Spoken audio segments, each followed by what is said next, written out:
Vous écoutez un podcast cinéma du Centre des Arts d'Anguin-les-Bains. Bonjour à tous, merci d'avoir été patients. Je vous remercie d'être venus nombreux pour cette séance. Et donc j'ai le plaisir d'accueillir aujourd'hui à nouveau Jean-Baptiste Thorey, parce que c'est vrai qu'on a eu... Voilà, oui, quand même. Donc effectivement, Jean-Baptiste Thorey a fait 4 saisons avec nous. Ça remonte maintenant à quand même plusieurs années, mais on a eu 4 belles saisons de ciné-club qui, on le disait tout à l'heure, sont toujours disponibles sur Internet sur YouTube et en podcast, comme l'ensemble des interventions des personnes qui viennent ici pour les ciné-clubs. Donc voilà, donc je suis ravi de t'avoir à nouveau, de te retrouver. Et puis, juste en guise d'introduction, je voulais juste rappeler que tu avais fait plusieurs films avant celui-ci. Je peux citer, par exemple, tu avais réalisé un film sur la guerre au cinéma. Tu avais fait un film sur Godard également, qui est toujours inédit. Tu avais fait également We Blew It, qu'on avait présenté ici, bien sûr. Et puis un documentaire sur Argento qui reprenait un ancien documentaire, qui le réintégrait. Et maintenant, donc, on arrive à ce film-là sur Michael Cimino. Et voilà, je voulais juste rappeler en préambule que je crois que tu as rencontré Michael Cimino pour faire une interview en 2010, c'est ça, aux États-Unis. Et tu en as tiré un livre en 2013, hein, c'est ça ? Voilà. Donc, écoute, moi, pour commencer, ma question, c'était que tu peux nous expliquer quel parcours t'a amené en fait à réaliser ce film finalement 10 ans après l'interview que tu avais réalisée avec Michael Cimino. Merci Jean-Paul.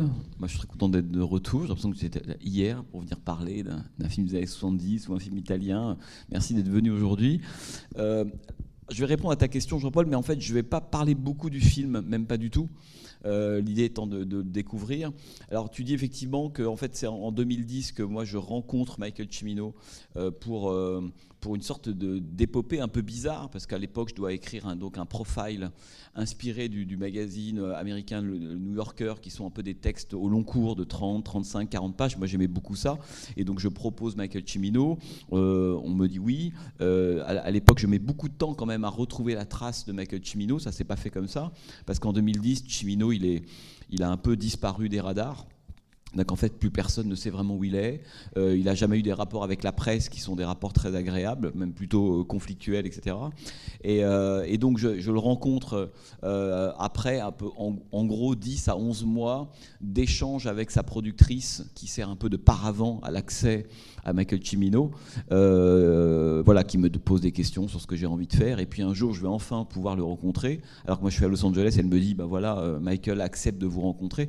Et c'est comme ça que je vais commencer en fait cette aventure. Enfin, je pense que je ne le sais pas encore, mais sans doute que le film il commence exactement là en réalité. Et c'est lui qui me propose, plutôt que de s'asseoir à un restaurant pour parler pendant des jours et des jours, parce que c'est assez contraignant comme exercice que je lui demande. C'est pas de passer 1 heure à un resto, mais c'est de passer 5-6 heures ensemble par jour pendant une semaine. C'est lui qui me propose de prendre la route et de me dire voilà, si vous voulez qu'on discute, qu'on travaille ensemble. Et je sens surtout en fait en réalité qu'il le fait une fois, ça, à ce moment-là de sa vie, et qu'il le fera pas deux. Et je me sens à l'époque chanceux. Je me dis, je sens qu'il ouvre la porte une fois, mais il l'ouvrira pas 2 fois. Et il me propose donc de faire ce voyage de la Californie vers le Colorado. Et c'est lui qui fixe véritablement le voyage en me disant on va partir de tel endroit et on arrivera à tel endroit. Et donc on va passer comme ça 8 jours ensemble en voiture, tous les deux, à faire ce trajet. Et dans le Colorado, il veut m'emmener à un endroit très précis qui est une petite ville qui s'appelle Montrose, une ville un peu paumée, mais qui est connue des amateurs de western, parce que c'est là qu'Henry Hathaway a tourné 100 $ pour un shérif en 68. Et celui qu'on va voir, c'est la doublure de John Wayne du film d'Hathaway, qui est un vieux pote d'Eastwood, un espèce de vieux cow-boy, une espèce de masse colossale, un des derniers cow-boys, qui a d'ailleurs des genoux en plastique, tellement il est tombé souvent de cheval. Et donc on va faire tout ce voyage pour arriver finalement vers ce cow-boy. Alors je dis ça parce que ce voyage qui est que Cimino en fait décide, et moi je l'accompagne, en fait d'aller vers une sorte d'ouest qui fantasme, lui le type de la côte est qui a fait Yale, un peu éduqué, dont la famille lointaine est d'origine européenne, il a envie d'aller vers son contraire, d'une certaine manière, qui est cette espèce d'image du cow-boy, de l'Americana absolu. Et je me dis que ça, le voyage qu'on fait, à l'époque, je dis ça rétrospectivement, mais à l'époque je ne me rends pas compte, mais que ce voyage, c'est déjà, d'une certaine manière, une sorte de commentaire, presque de Cimino sur lui-même, où en fait il me raconte ses films, il me dit, moi je suis toujours à la poursuite comme ça d'une image que je vais chercher. Et donc on fait ces entretiens qui sont très longs, hein. Et donc moi je fais ce texte pour les cahiers. Comme la matière est très importante, parce que j'ai tout enregistré pendant le voyage avec des dictaphones, mais de façon très artisanale, quoi. Et j'en fais un livre en 2013. Et puis arrive la possibilité au début d'Arte qui a envie de faire un documentaire sur Michael Cimino. Et pour être tout à fait honnête, au début, quand il m'en parle, ça va pas de soi, bizarrement. Ça va pas de soi parce que justement, je le connais trop par cœur. Parce que j'ai trop travaillé sur ces films, quand on a écrit des articles et publié un livre, il y a un moment où on décide de passer à autre chose, et que le cas de Cimino, pour moi, il est clos. Non pas qu'il reste extrêmement puissant, etc. Mais en tout cas, j'ai élucidé pour moi-même, ou en tout cas, j'ai fait mon tour du cinéma de Michael Cimino. Et donc, je mets un peu de temps à me dire qu'est-ce que je peux faire comme film. Parce qu'on peut faire un documentaire, j'aurais pu prendre le livre et en faire une version illustrée, un doc télé. Voilà, racontant en fait le livre du début à la fin, de façon chronologique, avec des archives. Mais pour être tout à fait honnête, ça m'intéresse pas du tout de faire un doc télé. Vraiment pas du tout. Et donc je me dis, est-ce qu'il y a un film à faire ? C'est quoi le film à faire ? Et donc je mets un peu de temps à trouver l'idée, et en fait l'idée vient le jour, mais assez de façon presque inattendue, quoi, anodine. Je me pose la question, vous avez tous vu, j'imagine, Voyage au bout de l'enfer ? Ouais. Je pose pas l'autre question qui est qui n'aurait pas vu parmi vous, parce qu'il y a un rang pour ceux qui n'ont pas vu ici Voyage au bout de l'enfer. Et donc je me pose la question toute bête qui est, voilà, ce film tourné il y a à peu près une quarantaine d'années, est-ce qu'il y a encore des gens qui étaient là pendant la séquence du mariage, qui ont servi de figurants, qui ont côtoyé Meryl Streep, Walken, De Niro, qui ont été là, est-ce qu'il y en a encore qui sont vivants de cette séquence-là ? Alors j'imagine qu'ils ont pris 40 ans, mais est-ce qu'il y a encore des survivants ? Est-ce qu'ils se souviennent du fait qu'ils ont tourné dans ce film majeur de l'histoire du cinéma américain, d'Hollywood, etc. Et puis je me pose la vraie question, la première, qui est, mais en fait c'est où Clairton en Pennsylvanie? Parce que dans le film, Voyage au bout de l'enfer se passe dans une petite ville sidérurgique qui s'appelle Clairton, Pennsylvanie. Et je me rends compte en menant ma petite enquête que le film n'a pas été tourné à Clairton, il n'y a pas de Clairton en Pennsylvanie, et que le film n'a même pas été tourné en Pennsylvanie. Et donc j'arrive au bout d'un moment à un petit endroit où le film a vraiment été tourné dans l'Ohio, qui s'appelle Mingo Junction, qui est vraiment un trou perdu aux États-Unis, comme il y a beaucoup de trous perdus aux États-Unis, mais là au bord de l'Ohio River. Et donc je rentre en contact avec des gens de la ville, en leur disant voilà, vous en êtes où ? Est-ce que vous vous souvenez de Deer Hunter ? Et là, je me rends compte que non seulement ils se souviennent, mais que ce moment-là, le tournage de ce film 40 ans auparavant, a été dans l'histoire de la ville un moment mythologique, hein, qui se raconte de père en fils, quoi. Quelque chose de très très important. Et donc je leur explique mon projet, je leur dis j'aimerais bien venir vous voir, et c'est là que je comprends qu'il y a un film, en réalité. Après on en parlera sans doute, mais je me dis là je tiens le truc, quoi, exactement.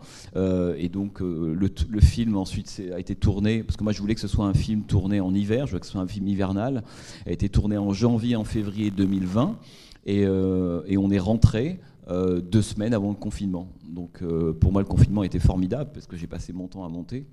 Mais voilà, après je vous dirai un petit regret que j'ai eu, parce qu'on contacte différentes personnes ou autres, et que voilà, la pandémie a eu un micro-impact quand même sur le film.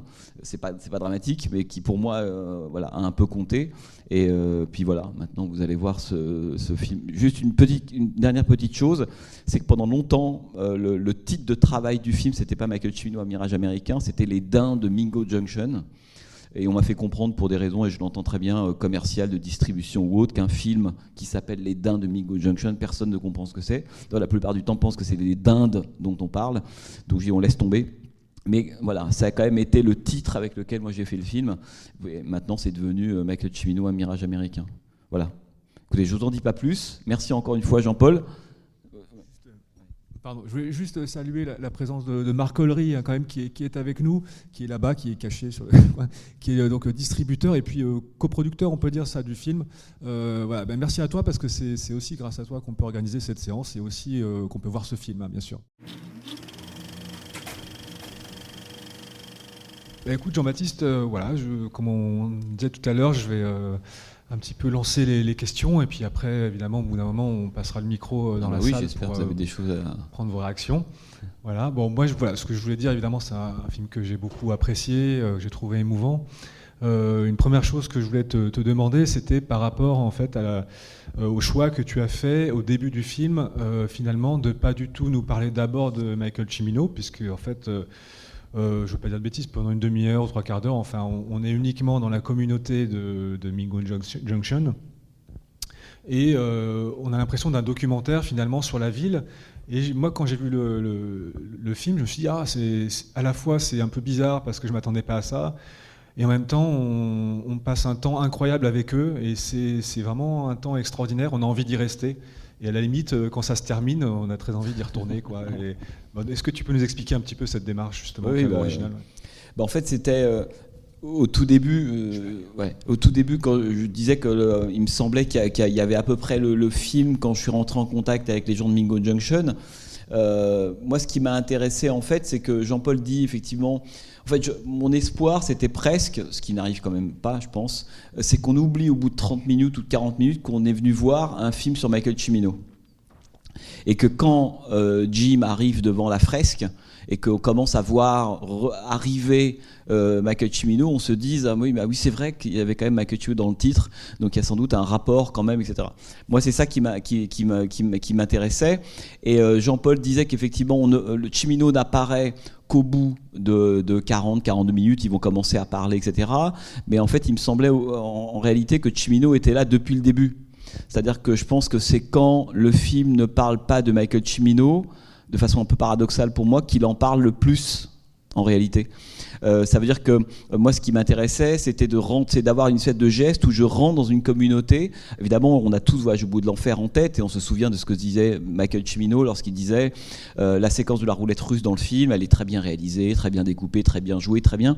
Mais tout ça, en fait, ne fonctionne pas pour des raisons qui sont des raisons presque techniques, de savoir-faire de metteur en scène. Elle fonctionne parce qu'on a passé 1 heure avant avec une communauté, en l'occurrence la communauté de Clairton. Et c'est parce qu'on s'est attaché à ces gens-là qu'on les a compris, qu'on les a aimés, etc., que ce qui leur arrive à ce moment-là, que ce soit la roulette russe ou n'importe quoi d'ailleurs, a un tel impact. Donc la roulette russe ne peut se comprendre que parce qu'on a passé, ou l'impact qu'a la séquence sur nous ne peut se comprendre que parce qu'on a passé 1 heure avant avec ces gens-là. Et pour moi, ça veut à peu près tout dire du cinéma de Michael Cimino. C'est-à-dire que son espèce d'amour des communautés, ils le disent plusieurs fois dans le film, hein, et moi il me l'a tellement répété. Avec Cimino, moi j'avais relativement peu de discussions de cinéphiles. À part Ford, mais je mets Ford de côté, et encore. C'était rarement des discussions, est-ce que vous vous souvenez de ce plan, c'est très bien réalisé, etc. Non, ce qui intéressait Cimino, c'était toujours un peu au-delà, c'était ma vision de l'Amérique, ma vision de l'espace, du territoire, des paysages, des gens, etc. Autrement dit, ça c'était le geste ciminien, c'est qu'un film ne vaut le coup d'être fait que si il commence sur une matière humaine, si c'est la découverte de gens, d'une communauté qu'on a envie de raconter. Et là, le cinéma de Cimino arrive. C'est pour ça que moi, ça m'intéressait dans le film que Cimino soit, d'une certaine manière, la conséquence de ces 3 premiers quarts d'heure, parce que c'est vraiment ça, le cinéma de Michael Cimino, et pas du tout commencer un film avec Michael Cimino, il est comme ça, il est né à tel moment, et puis il va s'intéresser à des gens qui sont des communautés, que ce soit, je sais pas, évidemment, Clairton en Pennsylvanie, ou la communauté asiatique dans du Dragon, etc. Et je pense que cette espèce de geste, qui est un geste ciminien, me semblait beaucoup plus raconter ce qu'est la puissance du cinéma de Michael Cimino que si j'avais commencé à dire, voilà, il a fait de façon très académique, presque en historien du cinéma. C'est très bien dans des livres, mais un film, ça n'a rien à voir avec ça. Là, je pense que j'aurais manqué quelque chose. Et d'une certaine manière, parce qu'on passe du temps avec ces gens-là, etc., il me semblait qu'on était au plus près de ce qu'était la démarche de Michael Cimino, qui s'intéressait à des gens avant de se dire « je vais faire un film ». C'était pas quelqu'un qui se disait j'ai envie de faire un film et puis où est-ce que je vais aller tourner, quels gens je vais rencontrer. C'est d'abord quelqu'un qui avait une espèce de vision de l'Amérique, une vision, mais même d'où le titre Mirage, qui pouvait être aussi une sorte d'image qui poursuivait, qui n'atteignait pas, etc., etc. Un amour des gens, des communautés, et là le cinéma pouvait surgir ensuite. Et je me suis dit, il faut que je fasse exactement la même chose. C'est que le cinéma de Michael Cimino, il apparaît une fois qu'on a passé 1 heure avec ces gens-là, et le rapport à ce moment-là entre ces 3 premiers quarts d'heure qui ne parlent pas de cinéma a priori, mais qui pour moi ne parlent que de ça, et puis l'apparition de Cimino me permettait, d'un point de vue, je dirais presque un peu dialectique si on veut, de faire surgir Cimino comme la conséquence de ça. C'était vraiment cette double partie-là qui m'intéressait. Parce qu'on ne voit pas de Cimino, on n'en parle pas, mais on voit quand même dès les premiers plans en fait, des endroits qui sont, enfin je me souviens pas exactement, mais qui sont cadrés à peu près comme dans le film Voyage au bout de l'enfer, ouais, c'est ça ? Oui. En fait, le deuxième plan du film, c'est même pas à peu près, c'était exactement en fait, la citation du premier plan de Voyage au bout de l'enfer, pour ceux qui l'ont en tête, l'arrivée dans le pont avec la petite ville derrière de Mingo Junction ou de Clairton dans le film. Alors ça, c'est toute la question des références. Que ça, c'est une question compliquée parce que moi, je me dis, je voulais à aucun moment qu'il y ait des références dans le film qui fassent écran à la perception du film. Par exemple, quelqu'un qui n'a pas vu Voyage au bout de l'enfer, je voulais pas qu'il se dise mais qu'est-ce que c'est que ce plan, qu'est-ce que ça veut dire, puisque je n'ai pas vu Voyage au bout de l'enfer. C'est-à-dire que pour moi, la référence, elle doit nourrir ou enrichir un film, mais à aucun moment, elle doit faire écran. Une façon de dire, t'as pas eu de voyage, donc ce plan, tu peux pas le comprendre. Et on va y revenir après. Il y a beaucoup comme ça de moments où ça m'amuse, où presque en contrebande, il y a des références à des films, d'autres films, que ce soit du Visconti, l'apparition, je sais pas, par exemple, la musique de Mort à Venise de Gustave Mahler sur les vétérans du Vietnam, la musique d'American Sniper de Morricone dans le film d'Eastwood au moment du drapeau, dans un rapport au patriotisme qui m'intéressait. À la limite, c'est pas grave si on repère pas tout ça. Je veux dire, il n'y a pas un mode d'emploi avec le film. Mais ceux qui se souviennent ou qui entendent surgir la musique d'American Sniper, ils se disent peut-être un rapport sur le rapport du patriotisme entre Eastwood et Cimino, c'est pas inintéressant. Moi, effectivement, il y a ce problème, tu peux dire, soit on reconnaît, soit on reconnaît pas. Mais moi, bizarrement, en fait, j'avais revu Voyage au bout de l'enfer il y a peut-être 1 an, pendant le premier confinement d'ailleurs. Et donc, je peux pas dire que je l'avais parfaitement en tête. Mais en fait, l'effet que ça m'a produit, c'est que quand j'ai vu ces plans, ça a produit une familiarité. Je me suis pas dit, c'est exactement le truc, mais oui, ce pont, c'était au début. Et en fait, cette familiarité, du coup, je trouve qu'elle est intéressante parce qu'elle nous fait entrer dans cette communauté et on entre un peu dans la même démarche que lui a eu quelque part. Oui. Non, et surtout que mais ça, c'est la puissance du terrain. Enfin, après, chacun a ses espaces fétiches ou favoris, mais la puissance, à mon avis, de ces endroits-là, c'est quand vous débarquez à Mingo Junction 40 ans après le tournage du film. Ouais, vous mettez vos caméras avec des gens qui ont vieilli, etc. Mais le film de Michael Cimino, il est toujours là. C'est-à-dire qu'on ne peut pas poser sa caméra dans les rues de Mingo Junction sans que le fantôme de Cimino soit là et le fantôme des films qui ont été tournés. Mais ça, c'est vrai de tout l'espace américain. C'est la puissance de l'espace américain. C'est qu'il y a des plans, il y a du cinéma et des films partout.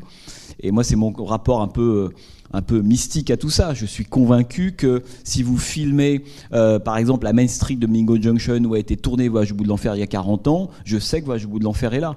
Et cette familiarité dont tu parles, elle vient de façon un peu bizarre de là aussi. Comme on va aller poser sa caméra, je sais pas, au lac de Evans Gate par exemple, qui est gelé, c'est là avait été installé à l'époque la petite ville du film. Quand vous mettez votre caméra là, il y a quelque chose qui se passe. C'est-à-dire que évidemment, tout le territoire américain, c'est comme un palimpseste. Il est hanté aussi par des choses qui ont eu lieu, mais d'histoire, de cinéma ou autre. Et vous filmez des fantômes. De toute façon, faire du cinéma, il me semble, c'est quand même fait à peu près jamais que filmer des morts. Et donc les fantômes arrivent. Et donc cette familiarité-là, même si on se dit pas, plan de Voyage au bout de l'enfer, ça serait, honnêtement, c'est pas très intéressant. Je veux dire, c'est un truc de geek. Je vais aller montrer un plan de Voyage au bout de l'enfer, monter des lieux de tournage, on s'en fout de montrer un lieu de tournage. Par contre, quand vous le récupérez à l'intérieur d'un autre projet, il y a l'humeur, il y a l'esprit du film qui revient. Les territoires sont pas neutres. Le plan avec les stalactites, qui est le pont par lequel passe De Niro, les voitures avant d'aller au Welsh Bar dans le film, c'est des lieux qui maintenant sont chargés.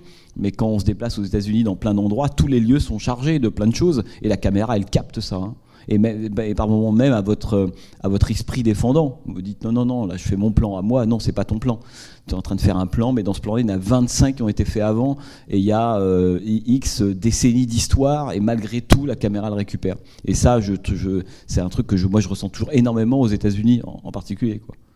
Oui, puis je pense notamment aux plans qui sont sur la route ou dans les montagnes. En fait, il y a quand même ce rapport à la nature que lui il avait, qui était bien particulier de filmer l'Americana, enfin un côté presque mystique en fait, à la beauté de la nature en fait. Et je trouve que c'est quelque chose qu'on retrouve dans le film, un rapport que je sais pas, est-ce que tu l'as éprouvé par rapport au paysage justement En fait, le problème, c'est que Cimino, lui, était très obsédé par ça.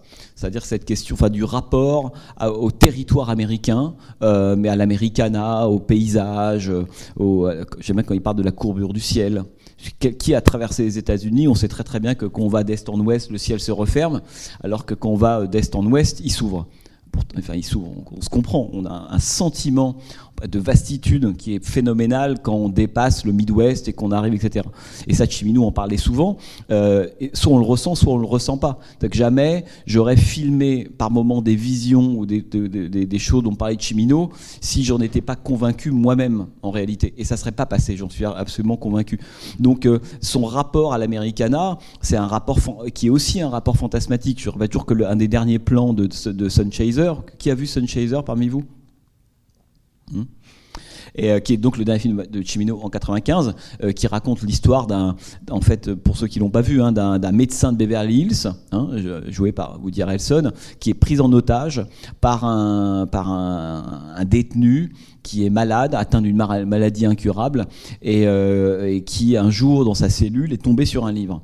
Et dans ce livre, il a vu une sorte d'image, une sorte de petite gravure comme ça, d'un lac qui, semble-t-il, pourrait le guérir de sa maladie. Voilà. Et ce personnage-là va donc prendre en otage le médecin parce qu'il veut aller quelque part aux États-Unis.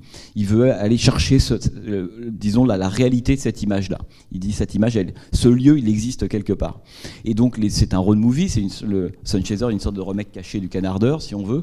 Et donc, ils vont à la recherche de cet endroit, de ce lac. Et ils vont finalement le trouver. On croit qu'ils vont le trouver parce que dans les films de Cimino, savoir si un mirage est vrai, on s'en fout. Ce qui compte, c'est l'impulsion qui vous a donné envie d'y aller.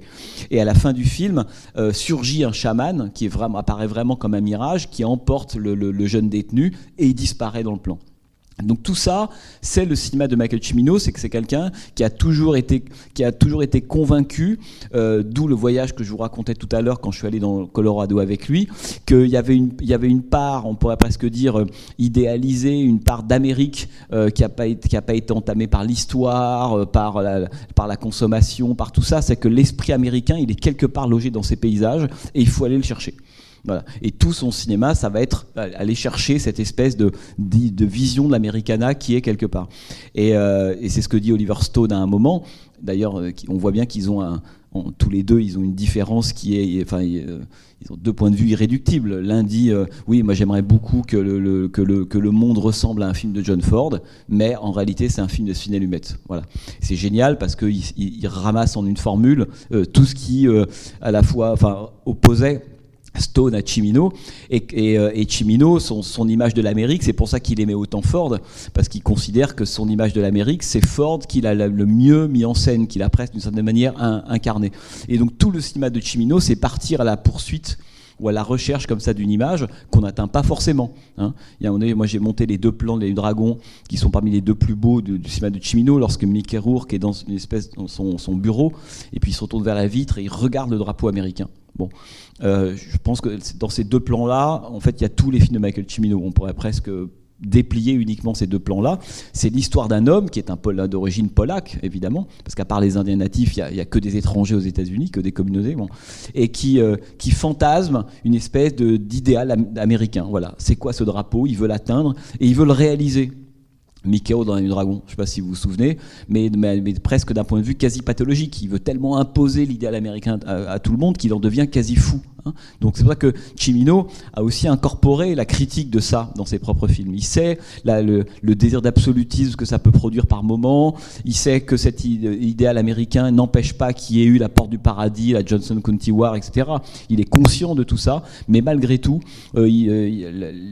l'Amérique, en tout cas son esprit, d'une certaine manière, le peuple américain, parce qu'on en a souvent parlé lors des ciné-clubs ici, qui est quand même le seul grand sujet du cinéma américain, c'est quoi le peuple américain, il y croit, il tente d'y aller. Et donc, son rapport au paysage, à la nature, et renvoie à ça chez Michael Cimino. C'est quelqu'un qui a toujours poursuivi, et moi il me disait, il citait notamment cette séquence très célèbre de Voyage au bout de l'enfer, séquence qui a lieu le matin, lorsque De Niro marche comme ça sur la crête, je ne sais pas si vous vous souvenez, avec son espèce de son fusil, et la brume vient de se lever, et Cimino, qui était un vrai mystique, et me disait, moi j'ai tellement aimé la nature et les paysages que je suis allé filmer, qu'à certains moments, la nature me l'a rendu. Et il dit, l'apparition de la brume dans cette séquence-là, c'est un cadeau que me fait la nature à un moment. Et c'est là qu'il va réveiller Robert De Niro. Dépêche-toi, mets ton ciré, prends ton flingue et marche, ne me demande pas. Et quand De Niro marche, il est complètement endormi. Donc, il ne comprend même pas ce qu'il est en train de faire. Mais Cimino lui dit, tu vas marcher là, etc. Et parce que Cimino veut capter ce cadeau qui va durer peut-être 30 secondes, que lui fait la nature, et que ça restera un des plans les plus beaux et les plus emblématiques de Voyage au bout de l'enfer. Et nous... quand on tourne au bord de Evans Gate, on a eu le même genre de cadeau, toute proportion gardée. C'est-à-dire que quand on est arrivé au bord du lac, donc c'est quelque part dans East Glacier, dans le Montana, le lac était gelé, il faisait moins 20 degrés, c'était le désert intégral, il n'y avait personne, un calme comme on entend rarement. Et puis on est allé exactement à cet endroit-là. C'était assez, disons en termes de tournage, c'était quand même compliqué. Voilà. Les techniciens ont souffert, et moi aussi d'ailleurs. Bref, parce qu'il fallait ce plan précis. Donc on descend, et là on a une tempête de neige et de vent qui se lève. Et c'est génial, parce que toute la séquence, elle se met à raconter autre chose. C'est la tempête qui va balayer littéralement à l'écran les critiques de la Porte du Paradis. Et moi, depuis Paris, je l'espérais, ça. En me disant, moi, les critiques autour de la Porte du Paradis, toute l'histoire, ça a fait chuter le studio, je m'en fous, en fait. Ça a été raconté, on peut le lire de plein de façons différentes, mais c'est pas important. Les films de Cimino, c'est quand même autre chose que ça. Et je rêvais qu'un jour, qu'il y ait le vent, et que, comme le vent à la fin de la Porte du Paradis, il y a beaucoup de vent et de poussière dans les films de Cimino, que le vent puisse balayer ça. Et c'est arrivé. Et ce qui fait que moi j'arrive à Paris, pour le montage c'est formidable, parce que j'ai la séquence, on prend des voix des critiques de l'époque, 81, 82, de gens qui disent, on les entend off, il n'y a rien dans ce film, c'est un navet intégral, ce qui est fou, mais c'est quand même ce qui s'est dit à l'époque. Et on ne va pas montrer leur image, évidemment, il ne faut pas aller comme jusque-là. Et peu à peu, ces voix, elles s'agrègent, autrement dit, on les annule, en les agrégeant, on les annule, et on en fait une rumeur qui est balayée par la tempête que me donne à ce moment-là le Montana. Et moi, la question de la Porte du Paradis, c'est réglé, et Tarantino vient derrière et vient dire, écoutez, soyons sérieux, on ne va pas revenir sur l'échec de la Porte du Paradis. Ça intéresse les historiens de cinéma ou les cinéphiles, mais en fait, en réalité, c'est pas grand-chose, quoi. Alors, par rapport à ça, moi, ce que je trouve intéressant, c'est la remarque d'Oliver Stone. Je crois que c'est vers la fin du film, parce que tu as déjà évoqué le fait que... Ce que je trouve intéressant, c'est que tu mettes à la fin ce point de vue où il dit, en gros, Cimino, je simplifie, avait son Amérique, mais c'est pas la mienne, quoi. Et je trouvais ça intéressant, parce qu'on aurait pu avoir un film qui soit entièrement... j'ai envie de dire, qui glorifie un peu le point de vue, voilà, de Cimino, et je suis vraiment... J'ai trouvé ça chouette que tu mettes ce point de vue de Stone qui est un peu dur, en fait, finalement, à la fin. Et il y a autre chose qui dit, en fait, je pense à ça par rapport à La Porte du Paradis, parce que, comme tu viens de le dire, donc c'est un film qui est censé avoir mis fin comment dire, au Nouvel Hollywood, enfin, qui a coulé un studio, etc. Mais en fait, ce qu'il dit Oliver Stone, c'est que, d'après lui, Cimino, j'ai plus la formule en anglais, mais il dit il aurait dû y aller plus mollo, quoi. Il est allé trop vite, trop loin, trop fort. Et j'ai trouvé ça étonnant, en fait, qu'ils disent ça. Et en même temps, est-ce que c'est pas un peu vrai ? Qu'est-ce que tu... Oui. Ouais. Alors, c'est vrai. Mais alors, il y a plusieurs petites choses à dire. La première, c'est qu'Oliver Stone a hésité, en fait, avant de participer au film. Enfin, il m'a dit oui, il m'a dit non, il m'a dit oui, il m'a dit non. C'était voilà. Il était, en gros, toutes les semaines, il changeait d'avis. Et il changeait d'avis à cause de exactement ce que tu viens de dire. Parce qu'il avait le sentiment, alors c'est un Américain, Oliver Stone, qui parfois participe à des films ou à des docs à l'américaine, qui sont traditionnellement hagiographiques.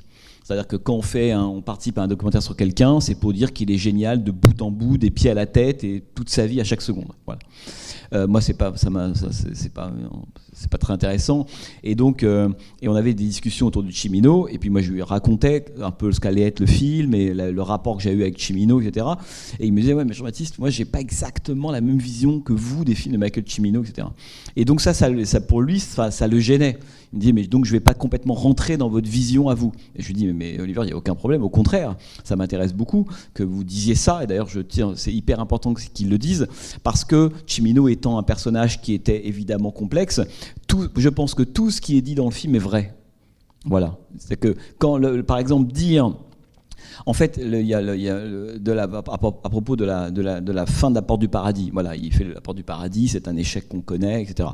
Il y a deux façons de voir la carrière de Cimino. Il y a la façon, on pourrait dire, complètement du côté de Michael Cimino, intégralement de son côté à lui, qui serait, voilà, là, quel artiste maudit, l'industrie l'a empêché de continuer à faire des films, génie incompris, génie, voilà, empêché d'une certaine manière. Bon, ça...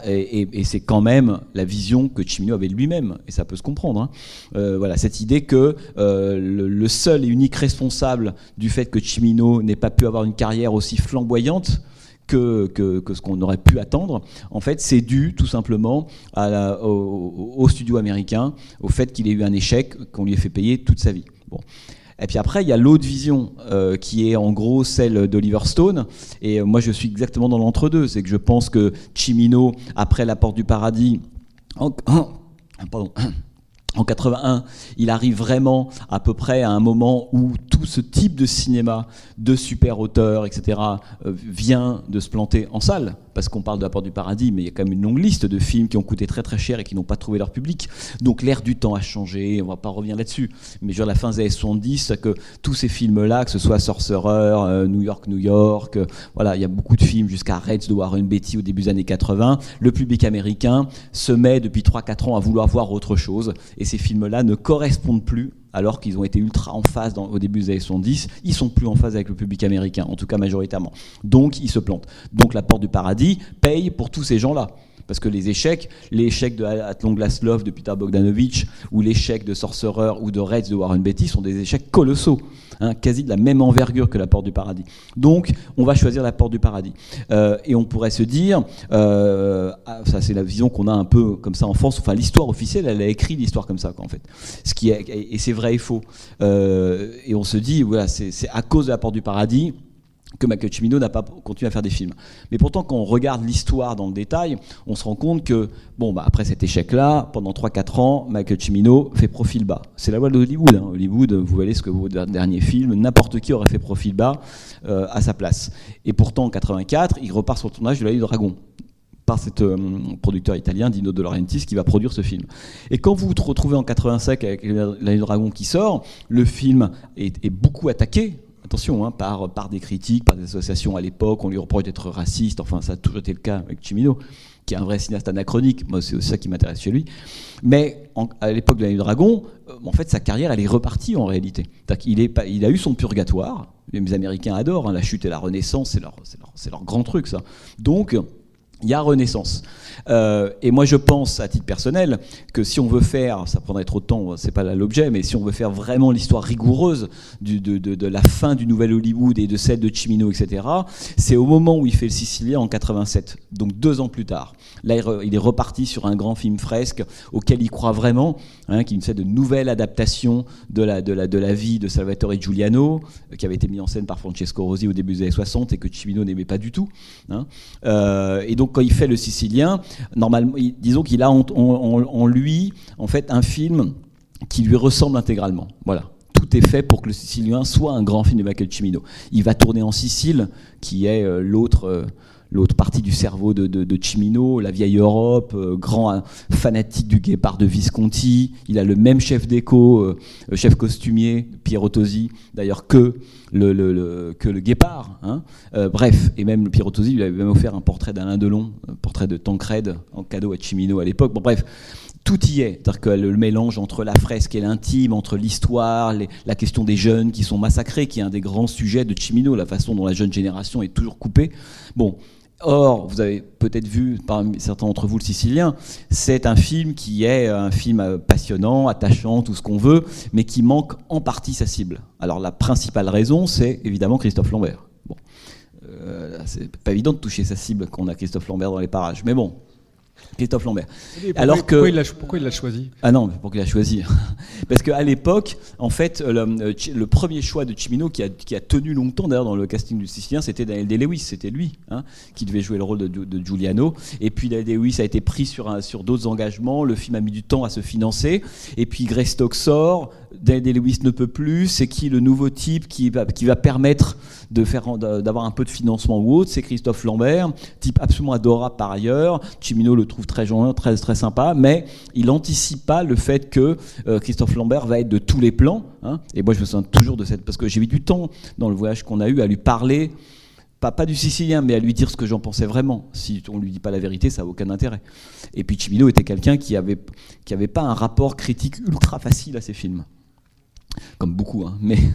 Et à un moment donné, on aborde la question du Sicilien et j'essaie de lui expliquer que le film est passionnant, formidable, etc. Mais il y a quand même un petit problème. Bref, et je lui parle de Christophe Lambert.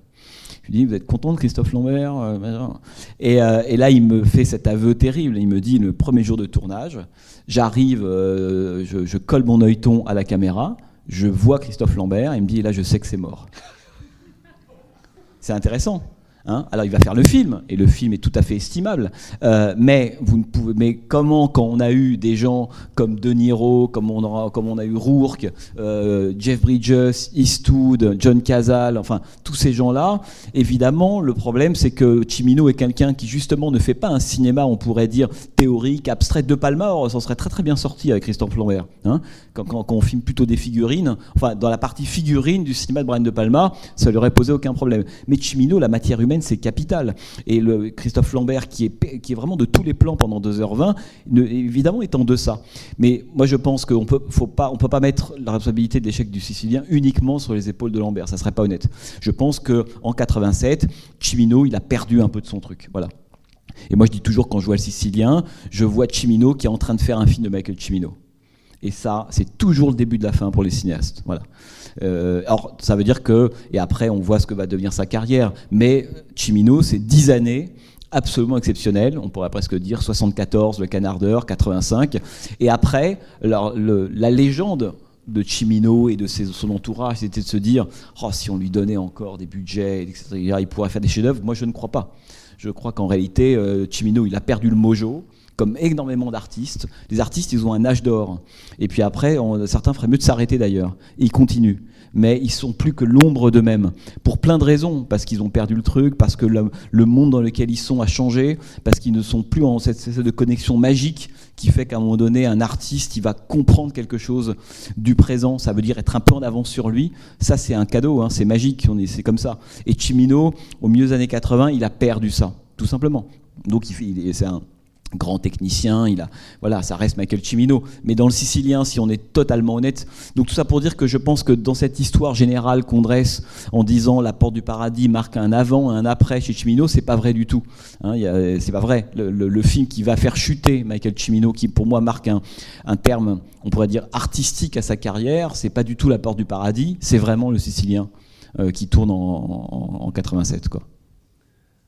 Et donc, mais tout ça pour dire que la réponse est longue, mais tout ça pour dire que Stone, il dit plein de choses, et donc Stone a en partie raison lorsqu'il dit oui, mais alors il a eu plusieurs fois l'occasion de tourner des films, et c'est vrai, que Cimino n'a jamais cessé d'écrire des projets, il en avait plein, dont un des plus connus est son adaptation évidemment de La Condition humaine de Malraux, sur laquelle il a bossé pendant des lustres, un film sur le Tour de France, le fameux western dont parle Oliver Stone, qu'un soir Cimino avait fait lire. Moi j'ai toujours le scénario chez moi d'ailleurs de ce western-là, et effectivement Stone dit pour 14, 15, 20 millions de dollars il aurait pu le faire, et donc je pense que Cimino, pour terminer, il était partagé entre deux impulsions contradictoires, mais véritablement.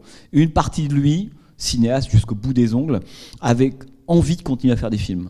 parce qu'il est mort en 2016, dernier film 95, donc il a quand même passé 20 ans de sa vie à écrire, à commencer à tenter de lancer des films qui ne se sont jamais faits. C'est quand même un peu bizarre, d'autant que l'Europe, au début des années 2010, via des boîtes comme Wild Hunch ou autres, commence à s'y intéresser en disant, mais puisque Cimino ne tourne pas, finançons un film de Michael Cimino. Et moi j'en parlais souvent avec Joan Carelli, qui est donc sa productrice, qui rencontrait souvent des producteurs européens. Et donc, une part de lui avait vraiment envie de continuer à faire des films, ou en faire d'autres. Et je pense qu'une autre part de lui, et c'est quand même un peu ce que racontent Stone et Toback, s'arrangeait toujours pour que les projets capotent. On pourrait en parler des heures. Et donc, je pense que cette espèce de, on pourrait presque dire, cette contradiction, elle est tout à fait juste et elle incarne vraiment ce qu'était Michael Cimino. Il avait très envie de faire des films, mais une partie de lui n'avait plus envie d'en faire du tout, comme s'il avait envie de rester dans cette espèce de légende d'artiste maudit, plutôt que se risquer à continuer à en faire d'autres. Et peut-être aussi parce qu'il avait pas grand-chose à dire aujourd'hui sur cette Amérique-là. Et Cimino était un solitaire qui vivait un peu reclus. C'est pas un mondain, hein, Michael Cimino, pas du tout. Donc moi, je pense il faut être honnête et dire ça. Après, par exemple, quand Stone dit il n'avait pas besoin. Il le dit à un moment, il n'avait pas besoin de ces espèces de grandes mises en scène, ces grands mouvements à la Sergio Leone pour faire des bons films. Alors c'est là, et moi je lui dis d'ailleurs, là, Oliver, vous vous plantez. Je pense que vous avez tort, parce que la puissance de Cimino, c'est précisément l'alliance permanente de la fresque et de l'intime. De comment est-ce qu'on fait, enfin, pour moi, Vache bout de l'enfer, c'est le guépard filmé comme un home movie, voilà, pour faire court. Donc il faut les deux à la fois. Et si vous enlevez à Michael Cimino sa dimension viscontienne, qui coûte cher, hein, et si vous ne lui laissez que la dimension home movie, vous perdez la respiration magique des films de Michael Cimino. Ce qui fait que ça sera plus Michael Cimino. Donc je pense que là-dessus, Oliver Stone se plante. Mais tout est vrai. C'est-à-dire que moi, ça m'intéressait de faire qu'à la fin, ça dessine une sorte de portrait qui soit complexe, avec un centre qui restera toujours énigmatique en réalité. Et comme moi, Cimino, en fait, était quand même moins un sujet en réalité qu'une focale pour aborder des questions liées au rapport à l'Amérique, au peuple américain, etc. Voilà, ça m'intéressait de laisser tout ça dedans, quoi. Alors, moi j'ai une question qui serait plus en rapport avec la notion de la nostalgie. En fait, c'est parce que quand tu es venu présenter We Blew It, ici, je me souviens, il y avait quand même cet aspect en fait où tu t'intéresses de toute façon, d'une manière générale, à une époque, on va dire années 60, 70, que tu vois comme beaucoup de monde comme un certain âge d'or de plusieurs points de vue en fait, notamment où il se passait vraiment beaucoup de choses artistiquement, politiquement, etc. Et quand on voyait We Blew It, c'était l'Amérique d'Easy Rider et Donald Trump. Donc quand on avait Donald Trump comme référence aujourd'hui, forcément, c'est une époque qu'on regrettait. Et donc là, je trouve que quand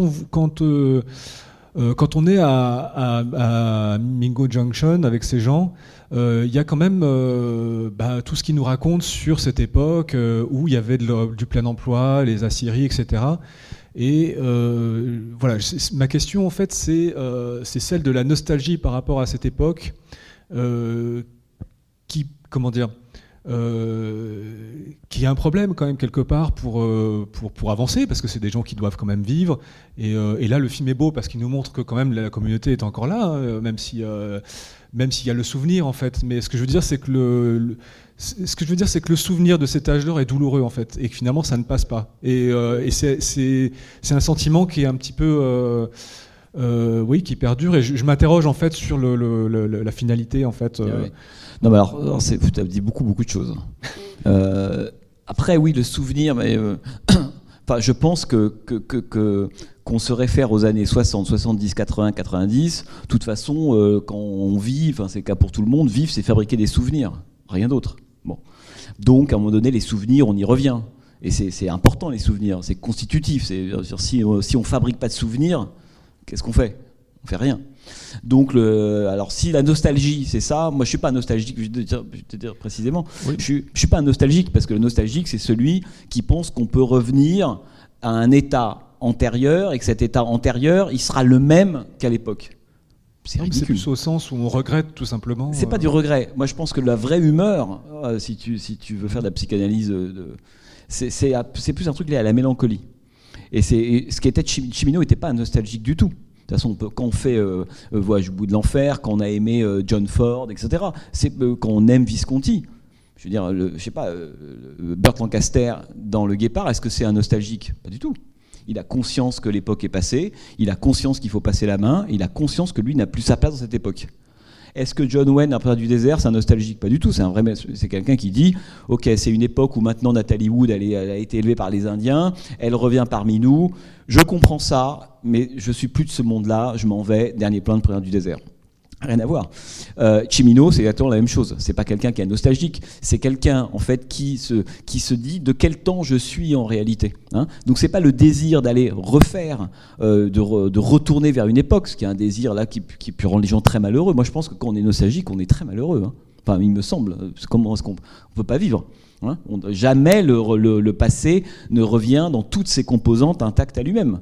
Parce que les années 70 dont tu parles, pour ces gens-là, on voit bien la communauté, eux qui se lamentent pas du tout d'ailleurs, hein. On peut mettre le mot nostalgie sur eux, mais ils sont ultra vivants, joyeux, très contents.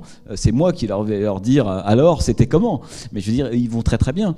Mais ce qui est intéressant, c'est que pour tous ces gens-là, les années 60-70, c'est en fait c'est le fameux, l'intégralité de ce à quoi ça renvoie, c'est à la fois un film. Là, en l'occurrence, Deer Hunter, c'est le moment du plein emploi, d'une santé économique de la ville. C'est aussi le moment de leur jeunesse. Hein. Donc, et pourquoi c'est pas nostalgique? Parce qu'ils sont pas débiles, ces gens-là. Ils savent qu'ils vont pas redevenir jeunes, ils sont pas dans Cocoon. Qu'est-ce qui en fait, par contre, un objet de mélancolie passionnant? Et moi, je pense que la fibre mélancolique chez les cinéastes, c'est ce qui donne souvent les très très grands films. C'est qu'ils savent que cet objet-là, auquel ils se souviennent, dont ils se souviennent, qu'ils vont chérir, etc., il est à jamais perdu. C'est ça le mélancolique. Il sait bien qu'il ne retournera jamais, mais c'est à jamais perdu.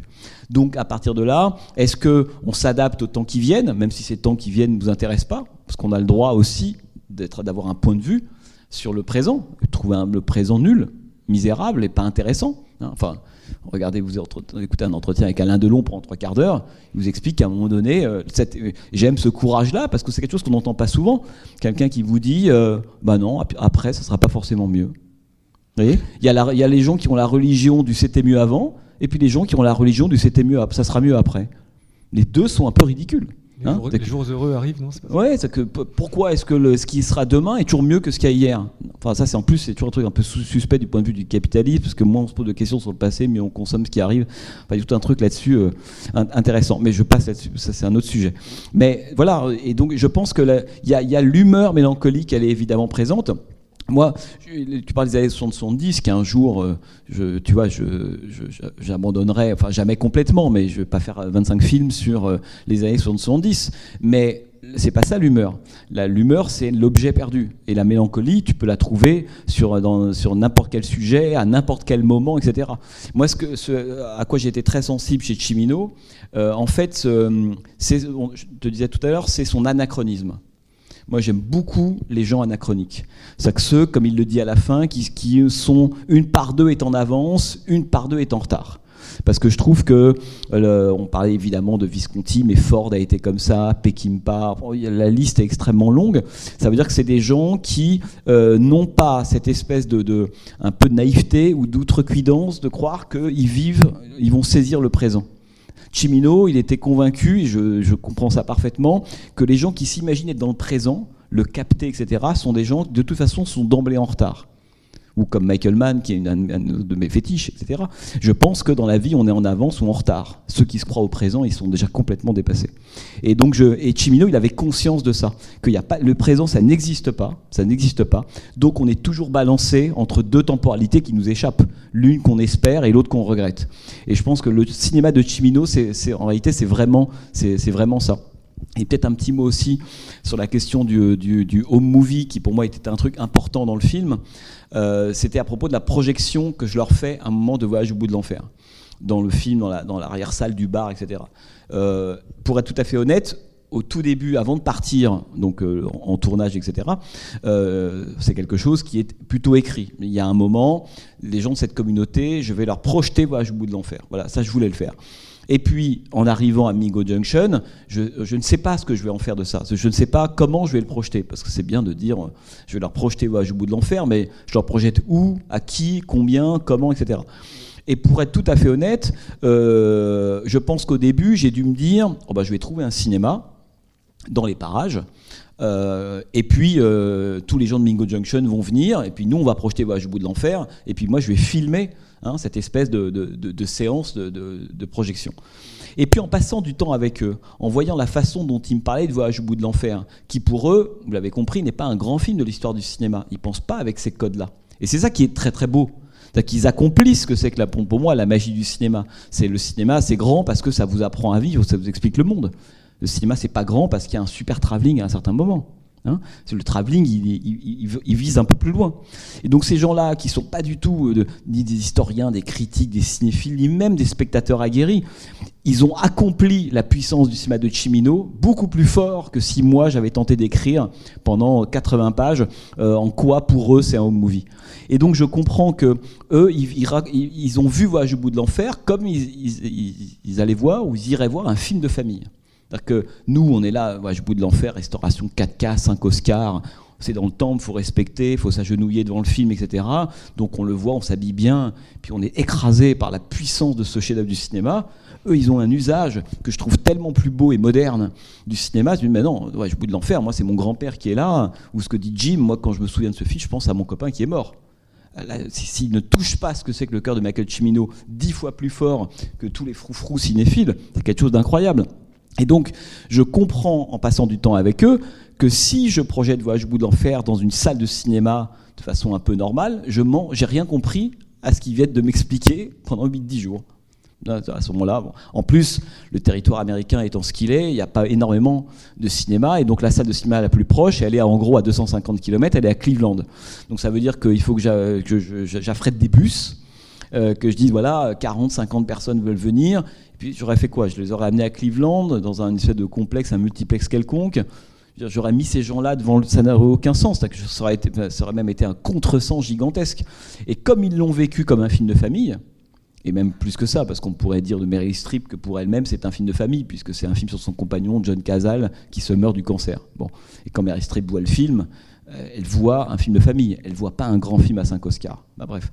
Et donc je me suis dit, comme il en parle comme ça, moi je vais rendre à Voyage au bout de l'enfer ce que c'est que sa vérité première, c'est-à-dire que c'est un home movie. Donc on va dans le bar, on prend un drap, on tire le drap de façon très artisanale, on balance une sono, mais vraiment artisanal. Le son n'était pas extraordinaire, le cadre déborde un peu importe, mais c'est exactement l'écrin de Voyage au bout de l'enfer pour ces gens-là, puisque Voyage au bout de l'enfer, on a souvent tendance à dire, effectivement, si on prend les deux oppositions au movie Guépard, c'est le Visconti américain. Non, c'est aussi un home movie. Et donc je me suis dit, en projetant ce film comme un home movie, j'atteins la vérité de ce que c'est que Voyage au bout de l'enfer. Mais exactement. C'est pour ça que tous ces moments où on ne parle pas de Cimino, pour moi on parle 10 fois plus que ces moments où un tel nous raconte une anecdote, ou les professionnels, que sont Stone ou Toback, qui moi m'intéressent beaucoup par ailleurs, mais... par exemple, quand Toback parle de La Porte du Paradis, qui nous dit, oui, il y a des problèmes de structure, pourquoi je le garde ? D'ailleurs, ça, pour revenir à ta question de tout à l'heure, en te disant La Porte du Paradis, l'histoire officielle, j'avais envie que quelqu'un dans le film, à un moment, dise quelque chose qu'on ne dit jamais, et qui, parce que c'est vrai, mais parce que ça bouscule la légende, à savoir que l'échec de La Porte du Paradis, qui a été quand même évidemment important, colossal, l'échec de La Porte du Paradis est en partie dû à La Porte du Paradis elle-même. C'est tout. Il faut affronter ça. C'est-à-dire que le Voyage au bout de l'enfer est un film parfait de bout en bout, qui a l'état de grâce, et ça restera son œuvre sans doute centrale. La Porte du Paradis est un film extraordinaire, magnifique, tout ce qu'on veut, mais par moments problématique et même par moments faible, qui a des problèmes. Et j'aimais bien cette idée que Toback arrive en disant « mais il faudrait que je m'assieds avec vous, il y a des moments ça ne marche pas. Du point de vue du récit, ça ne marche pas très bien. Du point de vue de l'identification des personnages, ça ne marche pas très bien. » Et il a raison. C'est-à-dire que La Porte du Paradis est un grand film qui n'est pas exempt de défauts. Et si on a quand même la focale américaine, le fait que La Porte du Paradis se soit à ce point en fait planté au box-office américain, le français lui dit c'est parce que c'est un film trop marxiste.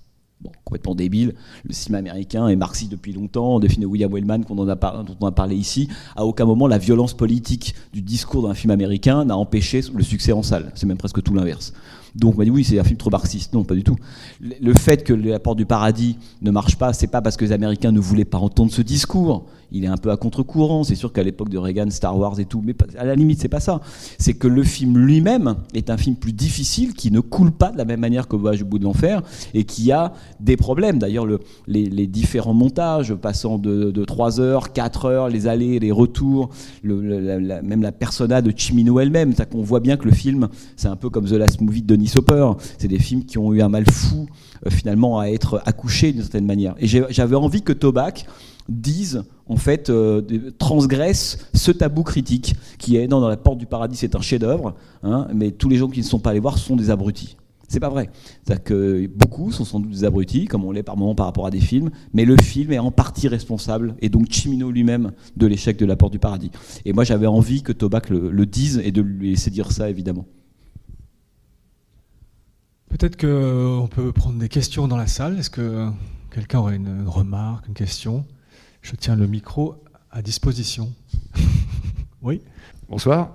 Bonsoir. Je voulais savoir, en fait, est-ce que déjà, éventuellement, avec les différentes personnes interviewées, il y a des gens qui ont été coupés, des rushs, des personnes que vous avez réussi à voir.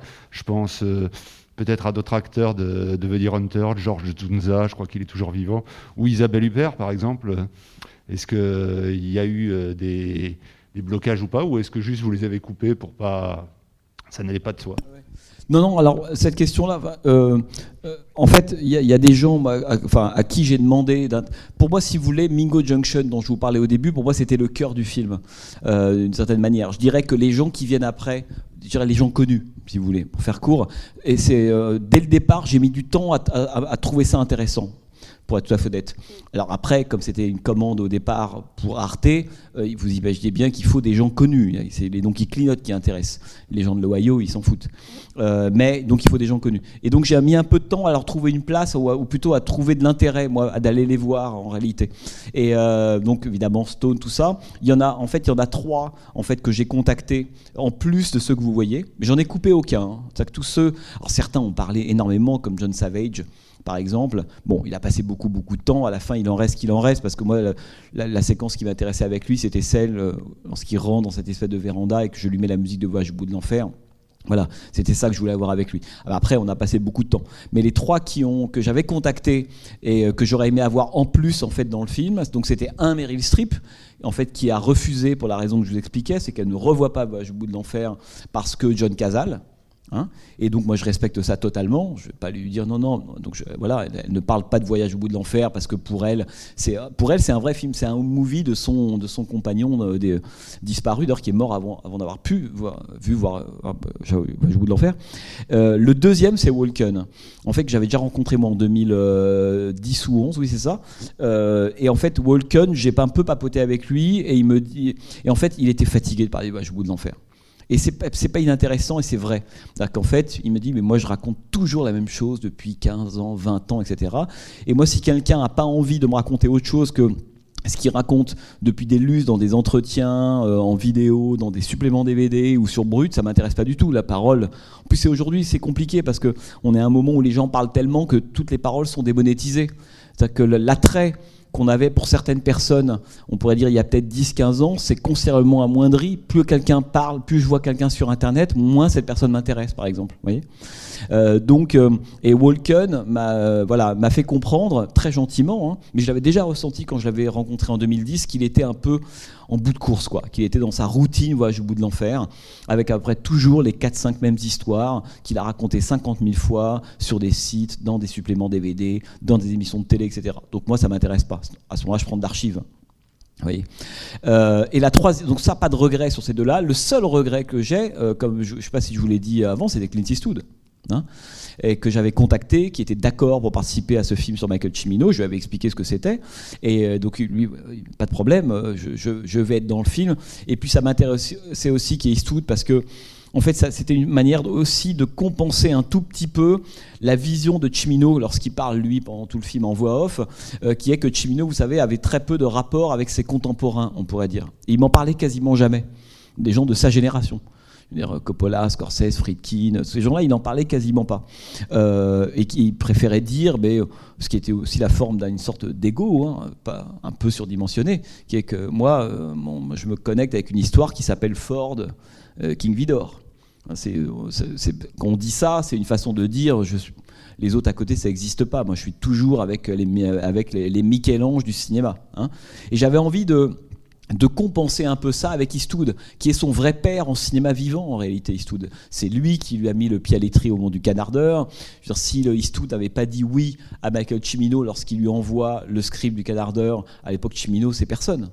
Il a vaguement coécrit un scénario, il a fait des pubs à New York, mais c'est rien du tout, Cimino. Et Cimino doit toute sa carrière à Clint Eastwood.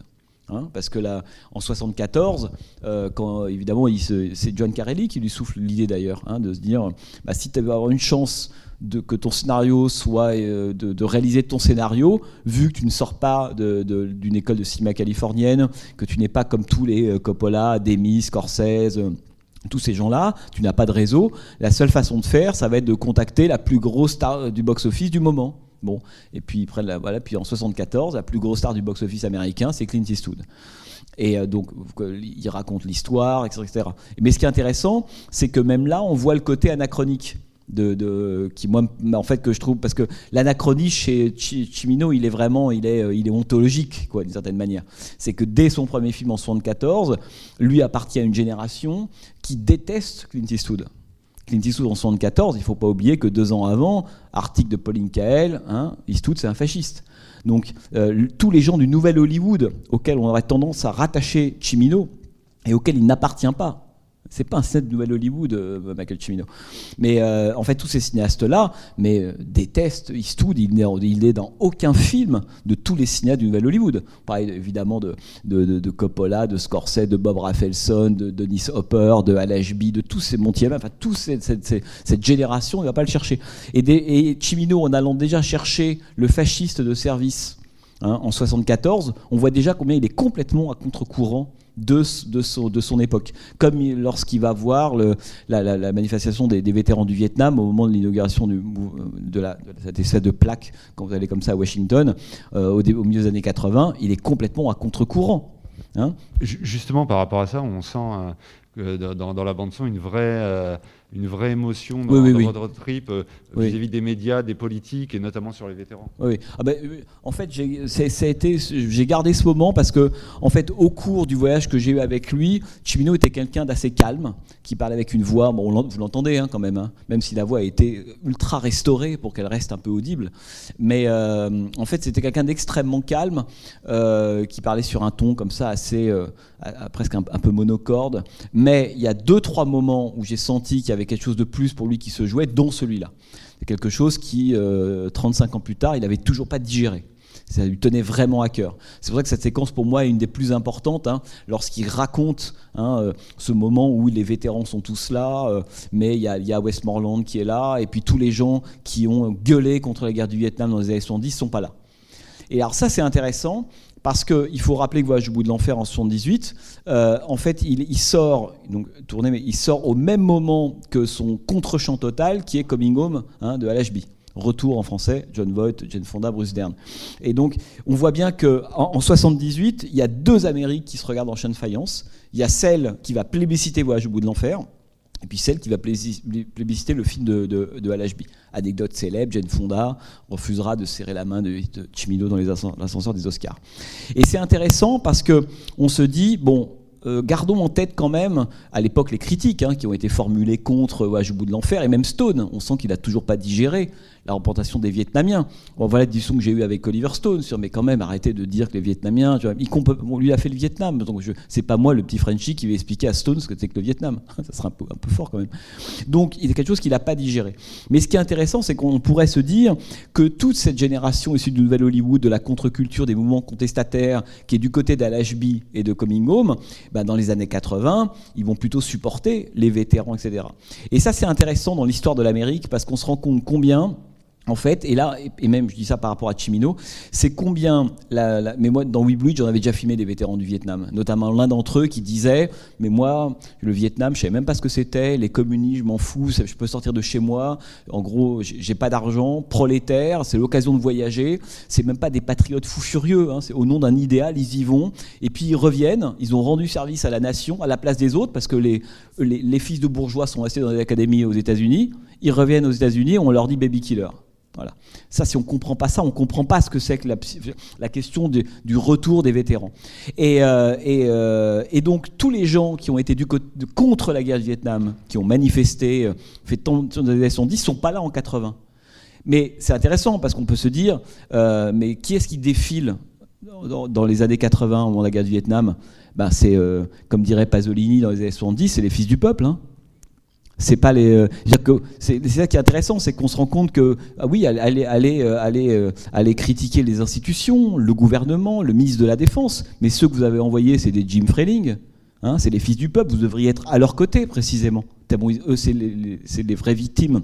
Avec les Vietnamiens, évidemment, de la guerre. Et eux ne sont pas là. Et ça, Cimino, c'est quelque chose qu'il ne supportait pas. Parce que son amour, évidemment, des communautés, de l'Americana, son espèce de scepticisme à l'égard des institutions. Vous avez regardé La Porte du Paradis, comment est traitée l'aristocratie. Hein, il déteste ça, véritablement. Donc c'est ça qui était paradoxal chez Cimino, c'est que c'était quelqu'un qui venait de cette aristocratie américaine et qui avait pourtant une espèce de... Mais comme Visconti, aristocrate du Nord, de Milan, etc., qui a fait La Terre tremble et qui a fait parmi les premiers films néo-réalistes. Hein, c'est hyper intéressant de voir cette espèce de mariage des contraires. Et tout ça pour dire donc que je vous parlais de Eastwood, qui avait donc accepté. Mais comme lui, au moment du tournage, il était en post-production de Cry Macho, le film qui sortira après, il m'avait dit, écoutez, là je ne peux pas tourner avec vous. Et le problème aussi, si vous voulez, c'est que quand vous tournez en faisant comme ça des kilomètres, comme on l'a fait, parce qu'on a retracé les États-Unis, donc vous êtes parti sur 40 000 kilomètres, et une fois que vous avez pris la route, vous l'avez prise. Et si vous êtes à un moment, je sais pas moi, dans le Nebraska, et puis Eastwood vous dit c'est bon, on ne retourne pas demain de Nebraska à Los Angeles.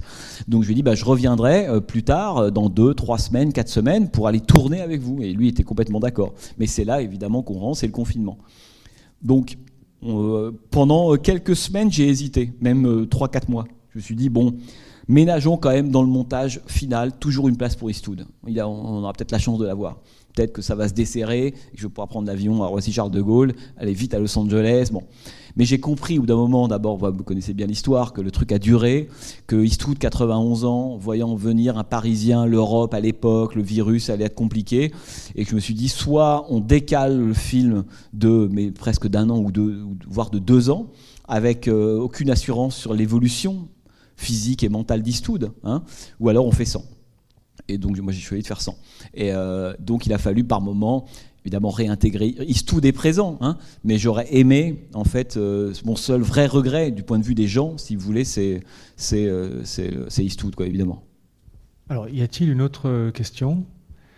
Juste repréciser au passage que ton film a d'abord été diffusé sur Arte, dans un tout autre montage, beaucoup plus court et qui n'a rien à voir donc, avec ce que vous avez pu voir sur ce grand écran, qui est pour toi la vraie version du film. Oui, non, mais en fait, sur Arte a été diffusé un documentaire télé de 52 minutes. Et entre ce qui a été diffusé il y a des mois et des mois et puis ce film-là, il y a 12 minutes d'image commune. Vous voyez, entre 52 et 2h10. Donc, c'est pas une autre version, c'est 2 objets radicalement différents. Enfin, ça n'a rien à voir, quoi. Bon, il y a évidemment qu'un seul film, c'est celui-là. Bon, en tout cas, pour vous dire, si vous le voyez sur une plateforme VOD, ne le regardez pas, c'est pas le bon. Il faut attendre encore un peu, quoi. Attendre le Blu-ray, etc., quoi. Voilà. Merci beaucoup. Madame a une question à poser. Moi, je voudrais remercier Jean-Paul, le Centre des Arts, et puis surtout Jean-Baptiste Toré, parce que c'est votre vision de l'Amérique et je trouve qu'elle est magnifique. Et on a eu la chance de l'avoir dans cette salle, sur cet écran. C'est extraordinaire, c'était vraiment très très beau. Et donc, alors je ne me souvenais plus exactement de la date de sortie de Voyage au bout de l'enfer, mais effectivement, vous me l'avez rappelé, c'est 78 et Apocalypse Now. Après ça, quoi ? Apocalypse Now, c'est de Ah oui, c'est de 79. Coppola. Ah oui, oui. C'est Ah 79, oui, c'est ça. mais c'est ce moment où d'un seul Oui, coup, voilà. parce qu'en fait, Voyage, on dit que c'est le premier film Voilà, c'est ça. consacré Oui. à la Oui. guerre du Vietnam. Oui, oui. C'est vrai, même si Cimino, vous l'avez entendu, hein, il en a marre d'entendre que c'est un film Oui, sur la guerre oui. du Vietnam. Et à la fois, on se dit c'est un peu idiot parce que c'est un film sur la guerre du Vietnam, mais dans le fond, il a tellement raison, puisque c'est un film sur la question de la reconstruction d'une communauté. Vous étiez là, vous, à l'époque des ciné-clubs ? Oui, j'en ai vu quelques-uns, Bon, oui, pas tous. Voilà, Oui. donc Voyage au bout de l'enfer, on en a parlé beaucoup. Et, mais donc on dit que c'est le premier film sur la guerre du Vietnam, parce que Coming Home est un film sur les vétérans, sur le retour, hein, puis après Apocalypse, etc.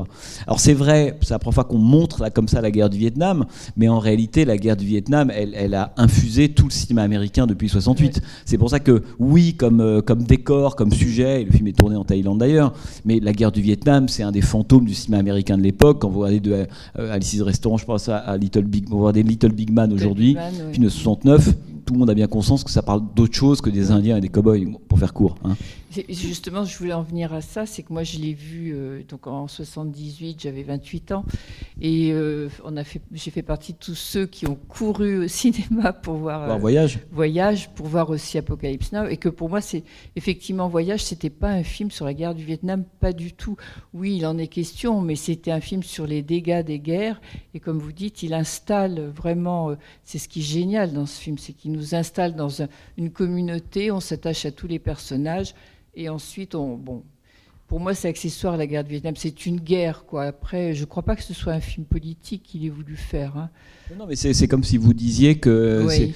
Enfin, qu'est-ce qu'on entend par film politique ? C'est que, vous voyez, c'est pas un film à thèse, et c'est pas un film militant. Voilà. Mais c'est un film... Enfin, tous les grands films sont des grands films politiques, et notamment les films américains. C'est comme si on disait, est-ce que Ford a fait des films politiques ? Il n'a fait que ça. Est-ce qu'il a fait des films à thèse ? Jamais. Des films militants non plus. Vous voyez, c'est un peu plus intéressant, le cinéma politique, que le cinéma à thèse ou militant, quoi. Oui.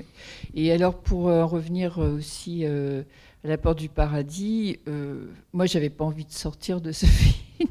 Bon, je suis un peu une romantique aussi. J'aime bien les grandes fresques, les grandes histoires. Et même si, comme le disait Tobac, et vous avez voulu écouter, il a certainement des défauts. Moi, je ne suis pas une grande technicienne du cinéma. Non, attention, c'est un chef-d'œuvre, évidemment. C'est un chef-d'œuvre, c'est magnifique. Mais vous voyez, disons que La Porte du Paradis, c'est un diamant qui n'est pas parfait. Voilà, on peut dire ça comme ça. Voyage, c'est un diamant parfait. Oui. Vous voyez, c'est pas mal. Il y a tellement de gens qui font pas le début d'un diamant dans une graphie tout seul. Vous voyez ce que je veux dire ? Donc c'est formidable. Mais voilà. Mais c'est vrai que c'est deux grands films pour des raisons probablement différentes. Et alors, j'ai vu aussi La Nuit du Dragon. J'ai pas vu les autres. Ah oui. Mais j'ai envie du coup. Oui, là, il faut. après, il y a que 7 films, hein, c'est pas non plus énorme. Hein. Et alors, La Porte du Paradis aussi, c'est un peu comme le Guépard de Visconti. Justement, on n'a pas envie d'en sortir du Guépard. On est tellement bien. Donc, voilà ce que je veux dire. Et c'est vrai que nous, dans les années fin 70, c'était Apocalypse Now et Voyage étaient associés. Mais effectivement, il était question de cette guerre, mais en même temps, c'était deux films extrêmement différents qui n'apportaient pas du tout la même chose. Hein. Deux films géniaux, hein, passionnants, mais pas du tout abordés sur les mêmes... voilà. Mais là, en plus, vous avez fait un film génial aussi. Écoutez, merci beaucoup. Je vais vous enregistrer, je te dis. C'est pas moi qu'il faut enregistrer. Hein. C'est madame. Je le trouve vraiment... Puis, on a envie de parcourir les États-Unis comme vous le faites quand on voit vos films, parce que... Allez-y, hein. Oui. Vous prenez un billet et hop. Merci bien. Merci à vous. Tu voulais dire quelque chose ? Oui. Alors moi, je n'ai pas une question, mais j'ai une remarque au sujet de votre bande musicale que je trouve superbe, que ce soit vos propres compositions ou les musiques additionnelles que vous avez choisies. Ça enveloppe le film, ça le porte, c'est très beau. Voilà, petite remarque pour la bande musicale. Merci. Écoutez, pareil, je préfère vous laisser dire ça. Merci beaucoup. Ouais, bravo Jean-Baptiste. Hein. Je répète, c'est tellement beau, encore une fois. Mais donc le film parle des États-Unis. Est-ce que là-bas il y aura une sortie digne de ce nom ? Alors je ne sais pas parce que je dois y aller en fait bientôt pour projeter ce film et oui Blue Weed d'ailleurs en même temps dans le même programme je suis en train de voir avec un producteur américain qui peut-être serait intéressé. Vous savez, sortir aux États-Unis c'est un bien grand mot. Ça veut dire que vous vous êtes projeté ponctuellement dans quelques villes extrêmement précises. Vous voyez, c'est pas une sortie, c'est pas 2000 copies. Vous voyez, je suis pas sûr qu'en Oklahoma on puisse voir ce film. Mais voilà, quelques projections, ça serait déjà bien dans 3-4 villes américaines, que ce soit New York, en gros Chicago, Boston, vous voyez, Austin, Los Angeles, quoi, pour faire court. Donc ça, je ne le sais pas encore à l'heure qu'il est. Après, il y a un moment où le film arrive, sort en Blu-ray et peut être récupéré, acheté par des plateformes. Et je sais que Weebluit, on peut le trouver sur des plateformes américaines maintenant. Mais c'est vrai qu'on a toujours ce petit moment de frustration parce qu'on peut très bien voir des films chez soi sur des vidéos proches formidables. Mais vous voyez, la projection là, moi je suis resté 2 minutes au début, il y a des conditions qui fait d'immersion. Fait qu'on on préférait quand même toujours que le film soit vu dans ces conditions que sur son iPad ou son PC, quoi. Il y a quand même, ça compte. Et puis ici, c'est vrai que c'est incroyable, parce que tous les cinémas sont pas non plus dans des conditions optimales. Mais là, c'est une salle formidable. La projo était très très belle, et le son dont vous parlez, vous êtes vraiment enveloppé. C'est-à-dire que c'est des expériences immersives, tout ça.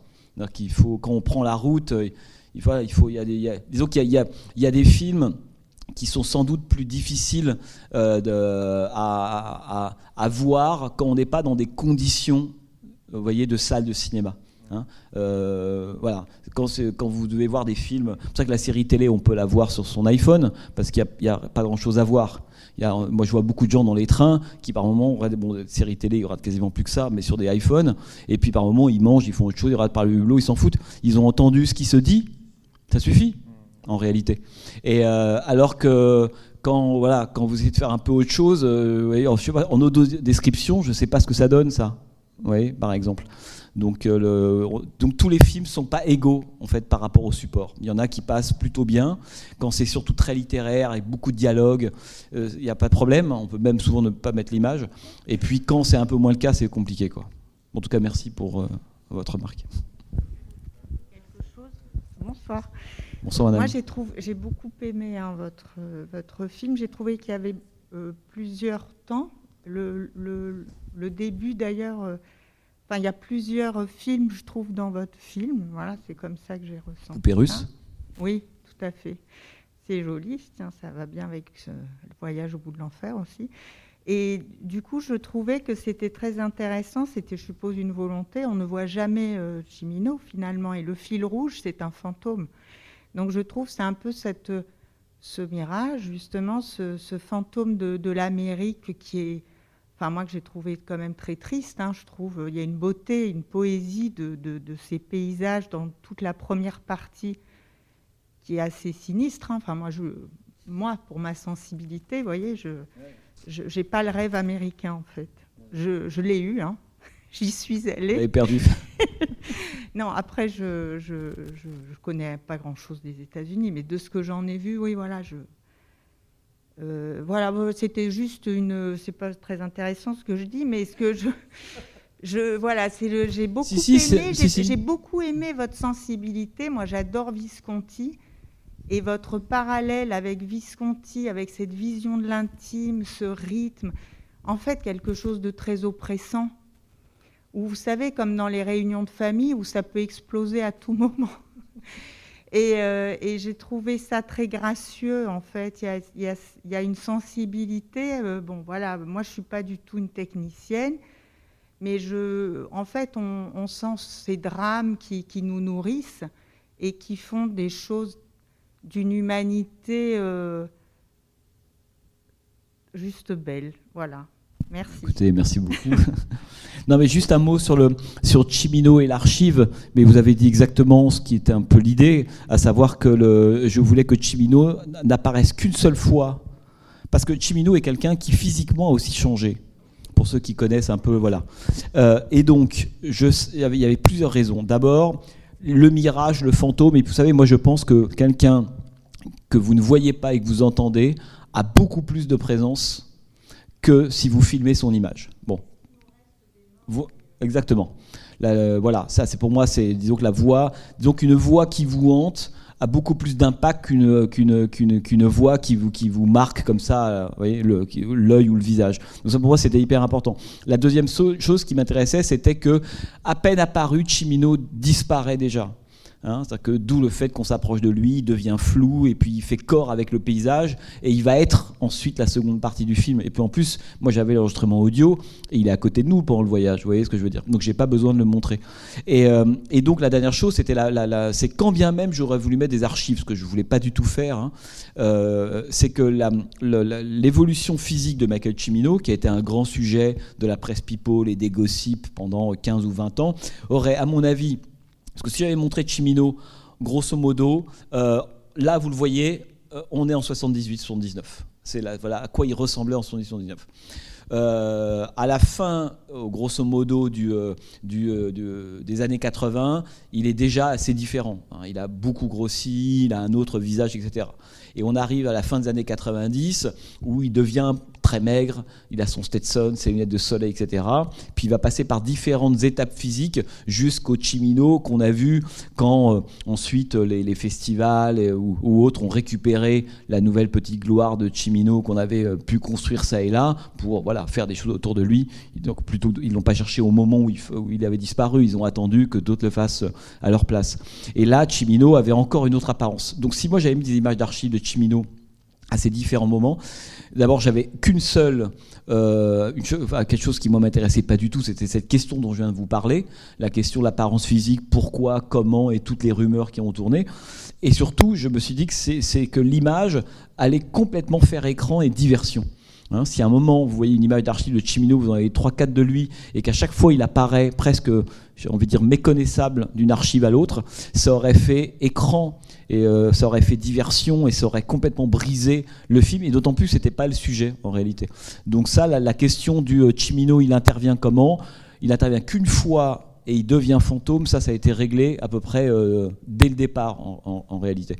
Et comme les projections de films par exemple, moi je tenais à ce qu'au début qu'on projette les films, alors, on l'a fait de façon artisanale, ça a l'air simple mais c'est hyper compliqué quand même, donc de mettre des vidéoprojecteurs parce qu'il y a un problème de lumière, de projeter ça sur des façades de motels ou autres, parce que j'avais envie, comme c'est ce que je vous disais au tout début, que le cinéma de Michael Cimino il sorte littéralement de cette communauté et de l'espace américain, etc., etc. Mais littéralement, ça veut dire que le film il n'est pas encore bien formé. Moi, j'avais envie que la première fois qu'on projette les extraits, ce soit pas bien formé, qu'on voit pas tout, ça se confond, etc. Et à un moment donné, quand les extraits arrivent plein pot, d'une certaine manière, c'est là que le cinéma de Cimino se forme et on ne doit plus faire de différence entre ces extraits et les plans que nous on tourne. Mais j'aurais jamais commencé à passer les extraits plein pot des films de Michael Cimino, ça aurait été un vrai contresens par exemple. Je voulais vraiment qu'ils comme presque une sorte de révélation au sens photographique du terme, qui sortent comme ça peu à peu de l'espace, parce que on comprend rien au film de Cimino si on n'a pas d'abord vu ces gens-là, cette Amérique-là, si on n'a pas réfléchi un peu plus large que le cinéma en fait. Le cinéma, à la fin, c'est ce qui sort de tout ça, en réalité. Mais merci pour votre remarque. Ouais, moi j'aurais une question, c'est qu'à un moment on voit le drapeau américain avec Trump à côté, là, avec un drapeau Trump. Quel rapport qu'ils ont par rapport à Trump ? Parce que c'était paradoxal, mais on avait l'impression que ce qu'on voyait là des ouvriers américains, c'est ce qu'on voit dans le nord de la France, quoi. C'est à peu près les mêmes réactions, les mêmes problèmes, sans le folklore, quoi. Oui, mais c'est le. Enfin, quoique nous, on a notre propre folklore. Hein. Mais vous avez raison, c'est qu'en fait, c'était. Alors, ce qui s'est passé, c'est que moi, quand j'ai tourné le film, c'était. Quand j'avais tourné We Blew It il y a 4 ans, j'étais tombé en pleine campagne présidentielle américaine. Moment Clinton, Trump, etc. J'y retourne donc 4 ans plus tard pour faire ça, et rebelote. C'est reparti en réalité. Donc autant quand j'avais fait We Blew It, le fait d'inscrire la campagne présidentielle dans le film, chose que j'avais pas prévue, me semblait passionnante parce que ça racontait, c'est une partie de moi ce que j'avais envie de raconter, le côté Easy Rider à Donald Trump, la contre-culture, etc. Autant là, pas du tout. Et donc, j'ai plusieurs fois parlé avec les gens que vous voyez de Bingo Junction et de cette ceinture-là à des élections. Il m'a semblé qu'en ne mettant qu'une seule fois le drapeau de Trump, qu'on avait compris et que ça suffisait et qu'on comprenait que cette partie-là des États-Unis allait revoter pour Donald Trump. C'est des gens qui... et le plus fascinant là-dedans, mais ce n'était pas le sujet du film, c'est qu'on aurait pu penser que 4 ans plus tard, les électeurs de Trump, comme c'est souvent le cas quand on a voté pour un président, après 4 ans de mandat, il y a une grosse déperdition des voteurs. On se dit, là, il n'y a plus que 60% qui revotent pour Trump. Et là, la quasi-totalité des gens qui avaient voté pour Trump en 2016 allaient revoter pour Trump en 2020. Mais évidemment, que c'est cette Amérique des gens oubliés, vous connaissez ça par cœur, des centres désertés, parce que la ville de Mingo Junction aux États-Unis, quand vous traversez le pays, mais c'est un peu comme en France. Moi, ça m'est arrivé de traverser parfois en voiture des régions type, je sais pas, Bretagne, Finistère. Le nombre de petites villes au centre-ville abandonnées, la moitié des maisons sont à vendre. On voit de fantomisation, c'est incroyable. Et aux États-Unis, c'est pareil. Ce qu'on appelle des villes fantômes ou des villes en train de devenir des villes fantômes. C'est que Mingo Junction, sans doute que dans 10-15 ans, vu que la plupart des jeunes de cette ville s'en vont, les enfants de Jim, par exemple, sont tous partis en Californie, etc. Il n'y a que des vieux, quasiment, à Mingo Junction. Des vieux. Des gens qui ont plus de 60 ans. La jeune génération, elle ne va pas rester là. Voilà. Donc tout le monde s'en va. Donc on voit bien que sans doute que cette ville, dans 25 ou dans 30 ans, quand tous les gens que vous avez vus là seront plus là, ça sera une ghost town. C'est la réalité, si vous voulez, quoi. Et nous, quand on a tourné le film, par rapport à la question de Trump, et moi ce plan qui arrive assez tôt, je voulais que ce soit une seule allusion, mais qu'on comprenne, parce que ça me semblait évident, toute cette zone évidemment américaine, moi quand on est passé par le Wyoming, Montana, etc., on était en territoire trumpien, à part l'Iowa, et puis après quand on débarque dans le New Jersey évidemment, mais tout le haut comme ça, et ça fait long. Moi, je voulais juste vous remercier. J'ai beaucoup apprécié le geste artistique en fait que vous aviez dans ce film, qui reflète vraiment en fait que ce Cimino qui va filmer cette Amérique qu'il a étudiée et avec laquelle il a vécu et qui nous le projette sur notre écran. Et vous, de votre côté, qui reprojetez ces images sur cette Amérique, c'est une espèce de mise en abîme qui m'a beaucoup troublé. J'ai beaucoup aimé ça. Et effectivement, que ça soit en même temps ces fantômes qui vont réhanter 40 ans après l'Amérique. J'ai trouvé ça très très joli. Je voulais juste dire ça. Écoutez, merci beaucoup. Merci. Moi, je voulais juste savoir, est-ce que vous pensez que les films de Cimino sont des films qui sont à l'heure ? C'est-à-dire qui sortent au bon moment, parce que comme vous avez dit souvent que les films qui restent sont des films qui sortent au bon moment, au bon endroit, etc. Alors, et tout à l'heure, vous avez dit que Cimino était quelqu'un de totalement anachronique. Donc est-ce que... Ouais. Mais l'anachronisme, qu'on s'entende bien là-dessus, il y a l'usage un peu, je dirais, familier du mot anachronique, et ce qui n'est pas très sympathique. Quand on dit à quelqu'un t'es anachronique, ça veut dire que t'as rien compris, t'es dépassé, etc. Non. Moi, c'est pas du tout comme ça que j'entends l'anachronie. L'anachronie, je pense que c'est quelqu'un qui ne sait pas, n'arrive pas ou ne veut pas habiter son présent, parce qu'il considère que le présent, ça n'existe pas. Voilà.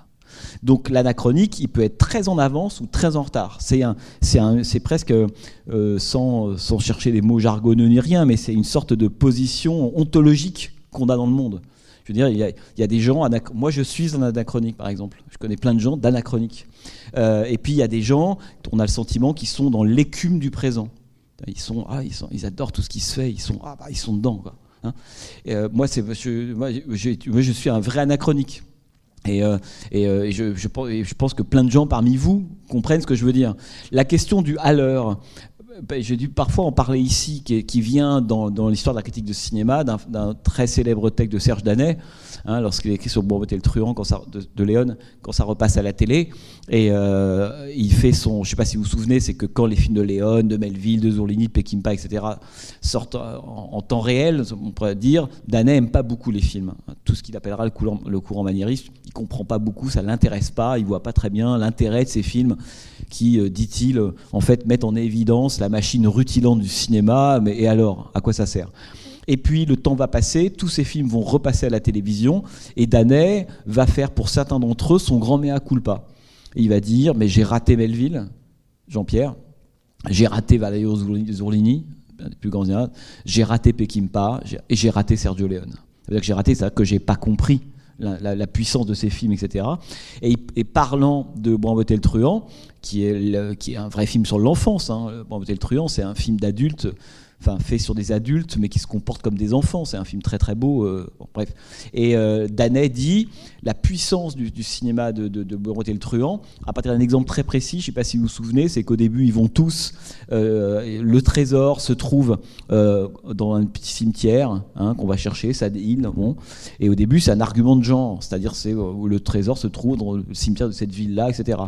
Et puis, le film est une fresque qui, à partir de cette toute petite histoire du genre des bounty killers qui veulent récupérer un peu d'argent, etc., va prendre de plus en plus d'ampleur. C'est pour ça que Stone parle de Léon quand il parle de Cimino. Peu à peu, ce qui était une petite histoire, un truc vraiment microscopique, commence à être englobé par une histoire de plus en plus grande. On arrive à la guerre de sécession, et à la fin, quand on arrive à l'endroit du trésor dans le Bois-en-Beauté le Truand, quand Eli Wallach tourne, vous vous souvenez de cette séquence extrêmement célèbre, on tombe sur la tombe du soldat inconnu. Autrement dit, du début à la fin du film, on est passé d'une petite histoire du genre à la très grande histoire, hein, de l'histoire de Joe quelque chose, ce qui n'est pas grand-chose, finalement à la tombe du soldat inconnu, qui comprend toute l'histoire. Autrement dit, ce que racontait Danet, c'est que le film, et c'est souvent ça les grands films, c'est les entonnoirs, ça commence tout petit, puis au con, c'est très grand. Hein. Les mauvais films, ça commence pas par ça tonitruit dans tous les sens, puis à la fin c'est la souris. Hein. Les grands, c'est toujours par la petite voix du genre que les grands films politiques se font. Et à la fin du film, on se rend compte que les personnages eux-mêmes ont été à la fois dépassés, pris par la grande histoire, et que le genre contenait en fait toute l'histoire. Et Danet dit, la force de Sergio Leone, c'est que c'est un cinéaste qui était en avance sur son temps. Hein, et il disait, virgule, donc à l'heure. Ça veut dire que ce que raconte Serge Dadel là, c'est que la seule façon d'être à peu près contemporain, on pourrait dire, c'est d'être en avance. Celui qui croit qu'il est à l'heure, il est en retard. Puisque être à l'heure, c'est être en avance. Vous voyez, c'est un peu ça l'idée. Et je pense que moi, c'est quelque chose qui me préoccupe très souvent, mais c'est vrai, on parle de cinéma, c'est vrai en histoire, c'est vrai en politique, etc. La question de l'adhérence au présent. C'est quoi les gens qui sont dans le présent ? C'est quoi être dans le présent ? Si ce n'est être immédiatement en retard ou dépassé, hein, ou alors prendre le risque de l'avance contre un présent qui lui est aveugle. Vous voyez ce que je veux dire ? Donc c'était un peu ça la phrase de Danet, c'est qu'il faut quand même la nuancer, puisque quand il dit un film est à l'heure, il n'est pas en train de dire c'est un film qui est tourné dans le présent par quelqu'un qui pense qu'il capte le présent. Il dit c'est quelqu'un qui sait qu'il n'y a pas de présent et que la chance, la micro-chance d'effleurer le sentiment du présent, c'est d'être anachronique. Donc le paradoxe ultime de tout ça, c'est que les gens qui sont les plus à l'heure, ce sont les gens anachroniques. Tout le monde se sent guéri. Ah, moi j'étais anachronique finalement. Je suis au top de... C'est aussi un peu un truc de psychothérapie collective, hein, c'est ce que m'a dit Jean-Paul. Il faut que les gens se sentent bien à l'issue du film, parce que là tu vas les plomber pendant 2h10, etc. Non, tout était prévu. Hein, oui. Bon, merci beaucoup Jean-Baptiste. Merci Jean-Paul, puis merci surtout à vous pour vos remarques. Merci beaucoup.